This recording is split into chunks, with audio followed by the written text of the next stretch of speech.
cánh treo bóng bổng vào và cầu thủ áo đỏ đã đứng giữa một rừng. Các cầu thủ U22 Việt Nam có chiều cao tốt hơn.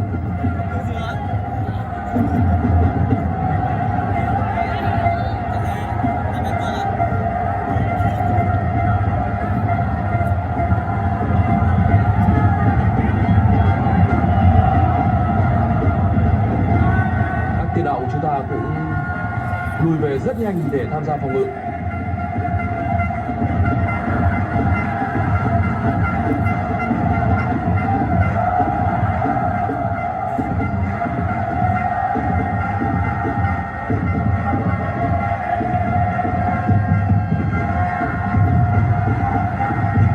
Trận chung kết bóng đá nam SEA Games 30 đã bước vào phút thứ 30 và có thể nói là mỗi đội đều đã có một cơ hội. Zufiadi là người đã có một pha đá phạt và sự tập trung của Văn Toàn giúp cho chúng ta chỉ phải đối mặt với một tình huống nguy hiểm.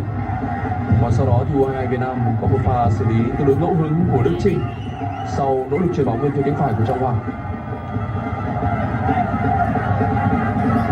Lần gần nhất Indonesia có mặt trong một trận chung kết SEA Games là năm 2013. Nơi họ đã để thua U23 Thái Lan với tỷ số 0-1. Hai trận chung kết gần nhất của Indonesia họ đều thất bại. Đó là năm 2011 ngay trên sân nhà trước Malaysia và sau đó 2 năm là trước Thái Lan tại Naypyidaw.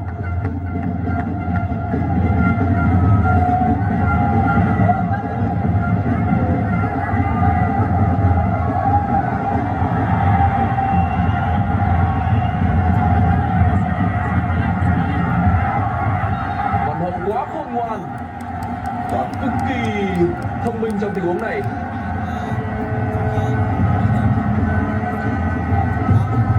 Một giải đấu mà Văn Hậu thể hiện vai trò rất lớn ở hệ thống phòng ngự của chúng ta. Một giải đấu mà huấn luyện viên Park Hang-seo buộc phải hy sinh rất nhiều là Văn Hậu ở khả năng hỗ trợ tấn công.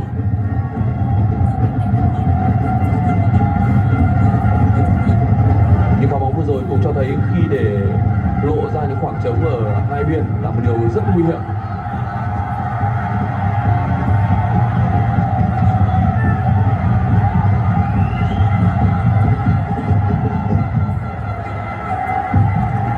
Chúng ta vẫn đang bịt rất tốt hai hành lang cánh để hạn chế tối đa những tình huống lên bóng ở hai biên. Tuy nhiên cũng có một vài pha bóng mà các cầu thủ áo đỏ có thể thoát xuống. Và trong những tình huống như vậy thì thường các hậu vệ của U22 Việt Nam thi đấu 1 đối 1 hiệu quả. Lại là pha xử lý tốt của Đức Chiến.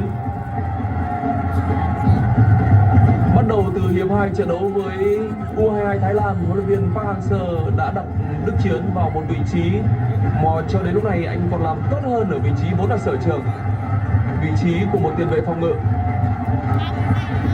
Trước đó thì Đức Chiến như ở trận đấu gặp Singapore được xếp đá vị trí trung vệ lệch phải.